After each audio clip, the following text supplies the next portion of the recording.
Hello everybody and welcome to Mixed Media Friday.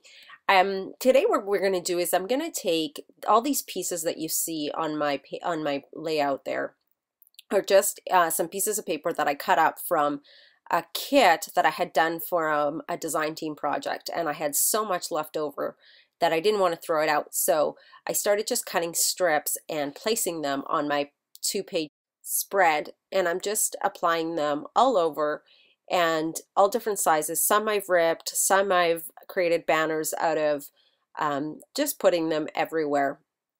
And as you'll see in the next frame coming up, you'll see the finished effect of me using lace, using all sorts of things that I had in my stash, and all the papers from this kit that I had left over.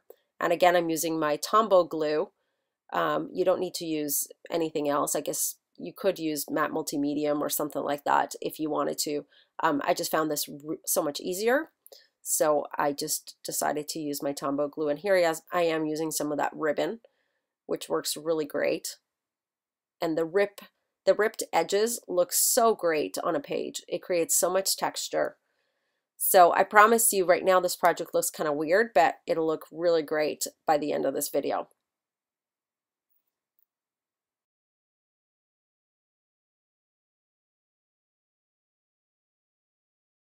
So here I am, it's all done, and I have some leftover hearts again from that kit that had cut out. So I'm going to apply them since they fit perfectly with this theme.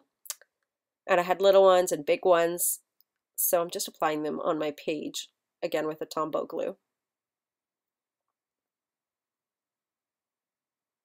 And this Tombow glue actually I really like.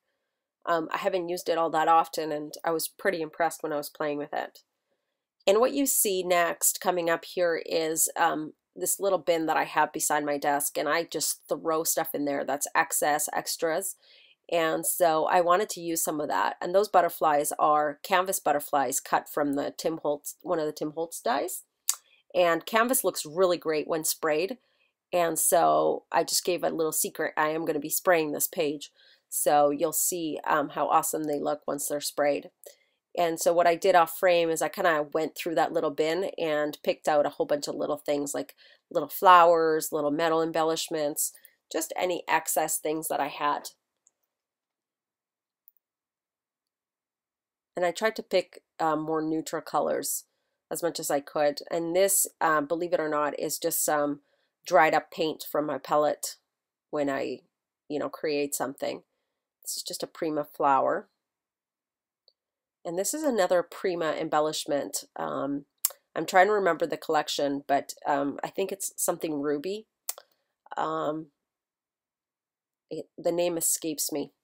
And here I'm using a 3-in-1 glue because it is a metal embellishment and I really want it to stick. And as you can see, I'm totally running out by trying to shake it. But eventually I get it. And here it is, and I'm applying it to the page.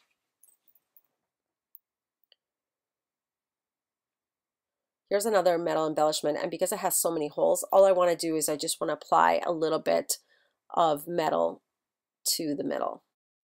So here's another flower I'm just applying that I had in my stash, and these are those cute little doily flowers, one with a little pearl, so I'm putting in the middle of the heart. And then some more dried up paint. Now you guys are going to go and start creating dried up paint to put in your projects. This is just another doily. You guys know how obsessed I am with doilies, so I really wanted it on my page. And then in order to balance the page, I'm just cutting up a little bit of the tip and applying it on the other side of the layout. And it just creates a little bit of visual balance. Next, I'm taking this Prima felt. I love it. It's one of those that I have loads of them. I have like 5 or 6 of them, and I just love them. I use them in so many different projects. And I'm just applying it, and it looks really great once sprayed. Here I am grabbing some StazOn ink, black, and some of Christy Tomlinson stamps by Unity Stamps. And I'm not using a block, but I just want to add a little bit of dimension to my page. So I'm just applying them randomly again, and on top of my embellishments, off my embellishments, kind of everywhere. I'm grabbing a second one, Cooped Up Notes, again by Christy Tomlinson and Unity Stamps. and just applying them, stamping them without using the block so that I can get more of a random pattern versus one solid piece. Last but not least, I'm grabbing a brick one, again by Christy Tomlinson and Unity Stamps. These are for sure my 3 favorite stamps that I use all the time. Highly recommend them. And here I have some gesso, and what I'm going to do is I'm actually going to create a whitewash. So I'm just going to apply some water to the gesso, and I'm going to whitewash my page a little bit, but not go overly crazy because I still want to keep some of that color on the page. And so I'm just kind of applying it randomly, and I'm trying to not be too careful. Still keeping some of those patterns alive, but really putting some on top of the metal embellishments, because when I'm going to be spraying next, you're going to see that the spray really does stick to the gesso on the metal embellishments, whereas otherwise it wouldn't. And here I have some saltwater taffy, and I know it's hard to see on camera. It's super, super light pink, but I wanted the first coat to be kind of wet. And that's what I did. And then now I'm just going to start grabbing a whole bunch of different colors that match, and starting from lightest to darkest and saturating my page and allowing lots of drippage to flow through my page. But I'm not saturating the page everywhere. I am kind of putting the sprays in several different spots and not covering my entire page. Otherwise, it'll turn into mud.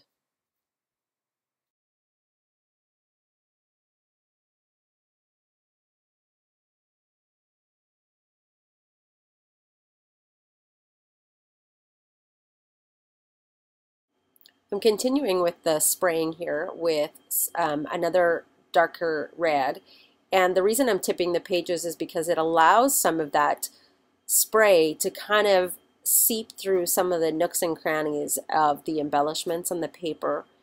And I'm going again with a light honeysuckle coral, and it gives it a little bit of a different tone, a little bit more of an orangey corally tone, which tones down a little bit of the red and creates a really cool pooling effect. Lots of drippage, just tipping it every which way. Another red is a little bit darker,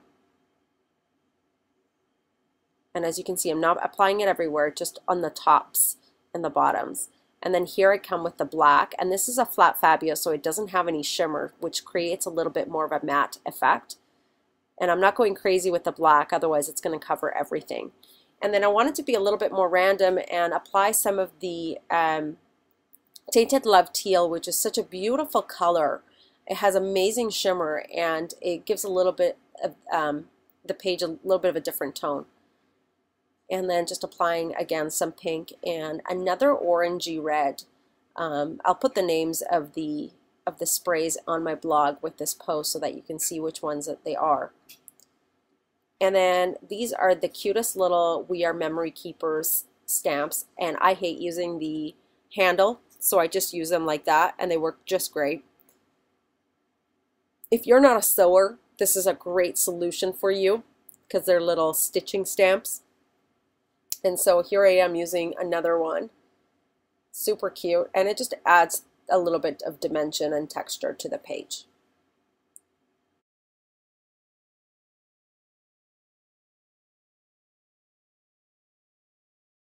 Here you see me taking, these are some letters that I actually gessoed, and they used to be green, and because I'm going with a theme of using stuff in my stash, I've had these chipboard letters forever, and I think they're from the dollar store. So I didn't go crazy covering them up. I wanted them to be a little bit transparent so you might be able to see some of the green, and I'm totally okay with that. And then I love using the negatives for things, especially for art journals. So I always keep those from alphabets, and then I'm using a third type of alphabet letters on that page. And just using that same whitewash that I had from before and applying some splash marks all over. And the way I'm doing that is by just tapping the end of my brush. Since it's a very long brush, then I just can keep dripping it all over. And then I'm switching to the next page and doing the same thing and making sure that my embellishment gets a little bit of drippage. And then I get pretty impatient really quickly. I don't know what's with my attention span lately, but I just decided to take that whole dish and start dumping it. And I love how it just dripped down the page, and it gave, you know, create and accent, or sorry, create an art, kind of like a detailed look. And here what I'm doing is I'm actually grabbing, this is a graphite pencil, and you can use your black gelatos or anything, you know, any, I guess, journaling black pen would be fine. But I just want to give some of those pieces of strips of paper that I had cut previously a little bit more of a pop, because it kind of got muted when I sprayed. So I'm just going around my doily, a little bit of my heart, just to have them pop a little bit. And so I'll be doing that throughout my page. And then at the end of the video, I will show you the still photos of this creation. Thank you so much for watching, and enjoy the rest of the music here. Goodbye.